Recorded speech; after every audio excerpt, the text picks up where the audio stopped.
Hello, Naomi Stockman from My Local Hypnosis, talking today about hope. Hope can change lives. Hope can change outcomes, heal depression. Hope is a powerful thing. And I want you to just consider what that means for you in your life to have hope. Or perhaps what it means in your life if you think of the feeling or sense of hopelessness, which is completely the opposite of hope. Now, I want to share a story with you from my own personal life. Now, in November 2002, 20 years ago, I was laying in hospital. I'd been there for about a month. My lung had collapsed. I had cysts in my lungs and a variety of other symptoms, which the doctors were testing me. It took them a month to test. And on this particular day, I was waiting for my oncology or hematology specialist to come and tell me the results of my test. Now, he was about 64 years old, so he was looking forward to retirement. He had a lot of years of experience, and he came in with his team. So I was in a public hospital. They kind of travel through the wards, visiting each bed, and they have a team of people. So you'd have the trainees right through to the specialists. They all come to the bedside and they all review the files so that no one person is held accountable for absolutely anything. And he said to me, "We've got a diagnosis. Would you like the good news or would you like the bad news?" And I said, "Well, give me the good news first." And he said, "We have created a treatment plan for you with intent to cure. And the bad news is that you have a type of cancer, lymphatic cancer called Hodgkin's lymphoma. And there is a tumor on your left lung about the size of a softball." So I was processing this information on a conscious mind level, waiting for some kind of feeling to come in and accompany it. None came. So I just sat there and thought about what he had just said to me. And my friend was sitting with me and she'd begun to weep. So she was there sobbing and I'm there thinking, and the doctors are all standing around me. And I said to him, "I want to know what my chances are." And he said, "What do you mean?" And I said, "I want a number. So is it like, do I have a 50% chance of surviving? Is there a 10% chance? Is there a 90% chance? Give me a number. I want to know what my prognosis is." And he said to me, "I can give you a number." He said, "I could tell you that you have a 10% chance of surviving or a 90% chance of surviving." He said, "But what difference does that number make?" He said, "Because if I tell you you've got a 99% chance of survival and you're that one person that doesn't make it, what does it matter?" And he said, "If I tell you you only have a 1% chance that you're going to survive, but you are that one person in 100 that does survive, then it doesn't matter about the 99% chance of not surviving." And I thought about that. And for me, I wanted a number. I wanted to know how much hope. Give me a quantity of hope that I can hold on to in terms of my outcome. And he said, "All you need to know is we are treating with intent to cure. You need to focus on that." He said, "You see, the numbers don't mean anything, but hope means everything." So hope reduces the feeling of helplessness. It increases happiness. It reduces stress. Now, stress is having high levels of stress when you're going through cancer treatment is not a good thing. It improves the quality of our life. It builds resilience. It helps us to recover from setbacks.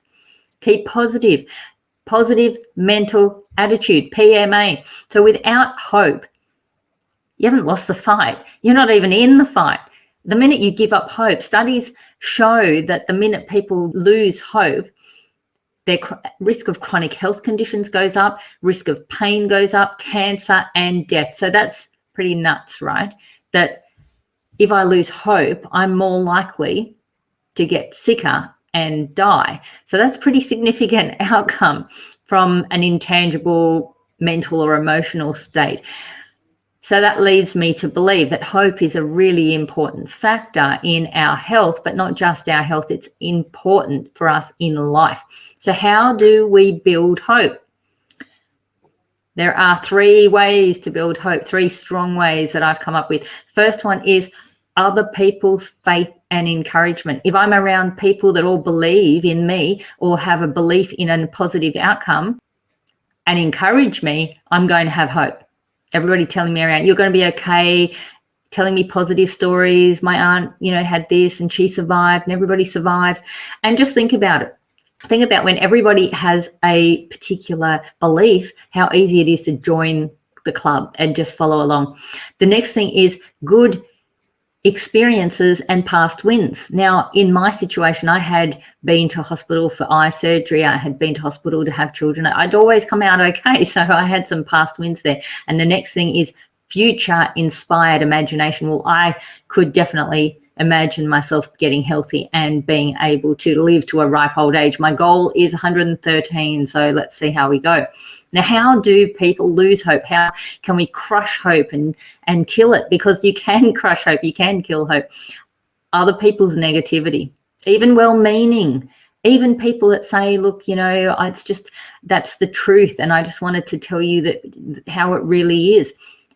It doesn't matter what the truth is. It matters that somebody has hope. So making sure we're not around people who are doomsday preppers, who are full of the doom and gloom and fear and worry, that's really important, because if you're around those people, they're going to crush your hope.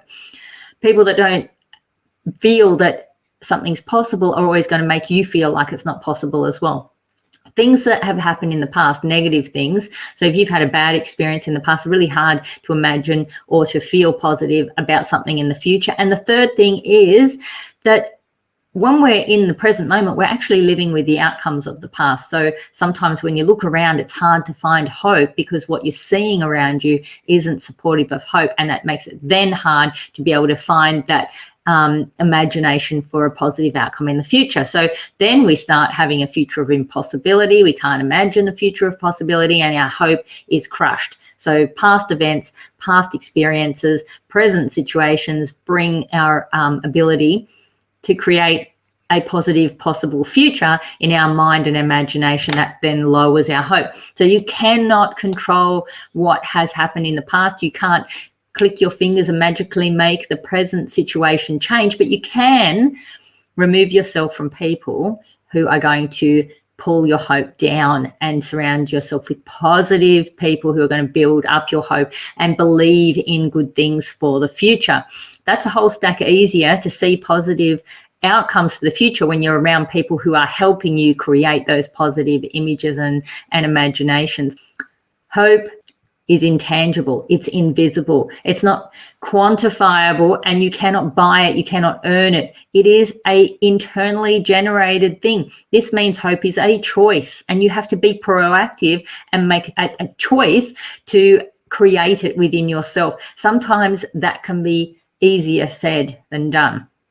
Am I right? I'm sure you can agree. Now, have you read Anne Frank's diary? Now, this really hit me. I read this when I was 12 and I haven't read it since. So forgive me if I've got the details slightly skewed. But basically, this whole Polish or Jewish family is hiding out in the attic of a German household for several years. Now, process that. For those of us who found a few months in COVID isolation at home without any risk of starvation and still being able to get sunshine, if we found that difficult, imagine a few years living in an attic with a whole family in cramped spaces where you're continuously fearful of getting caught. Now, the Germans eventually came, I believe, and took her parents, and her and her sister went to some kind of camp. Not summer camp.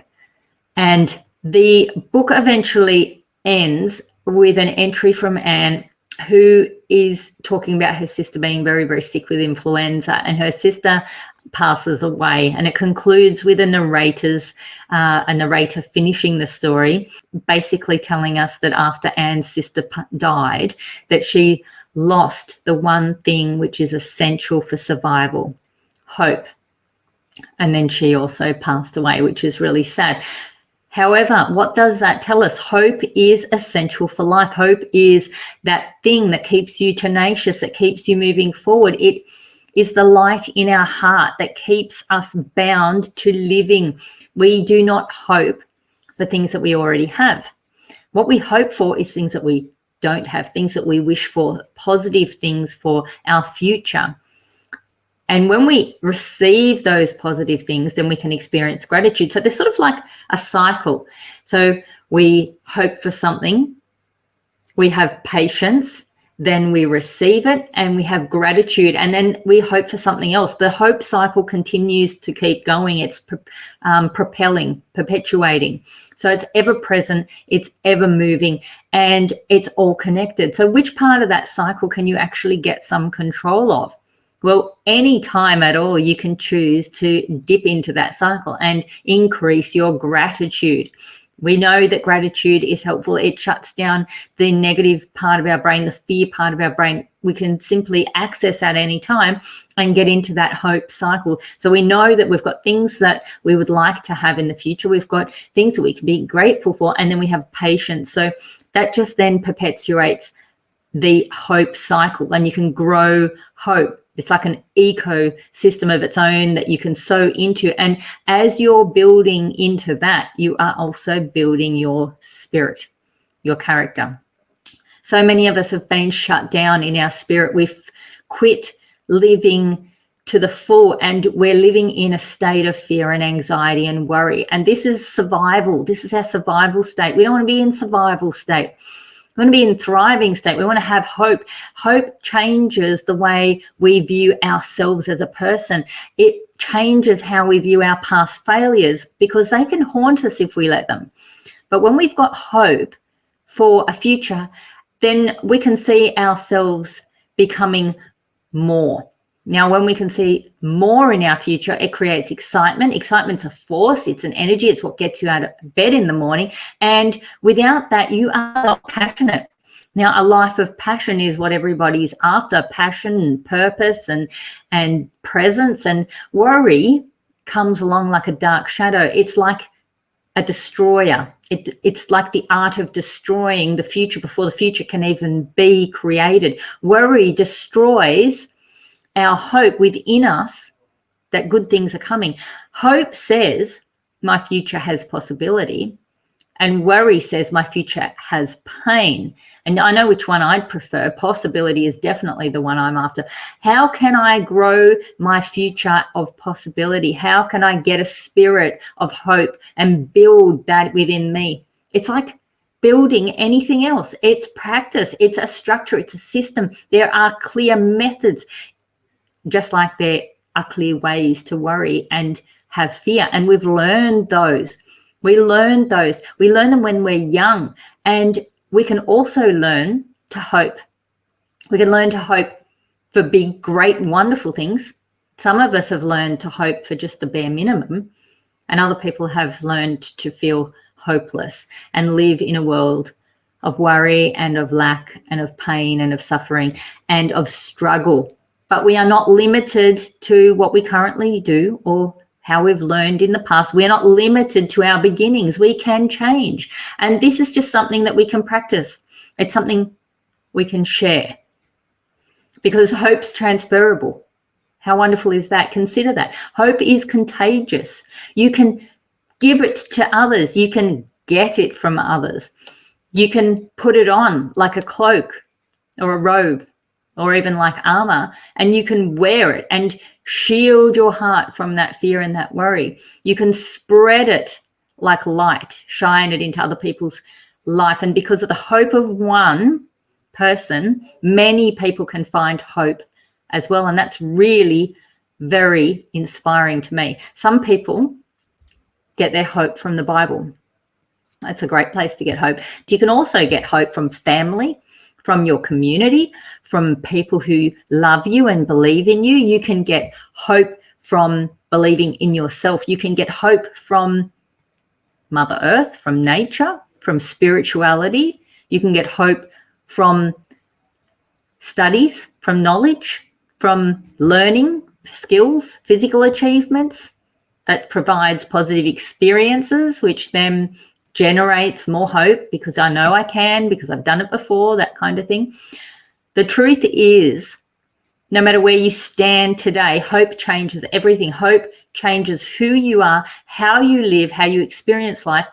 And it's a shield. It's a life raft. It's the thing that stops despair from eating away at you. And without hope, possibility has no wings. But with hope, anything is possible.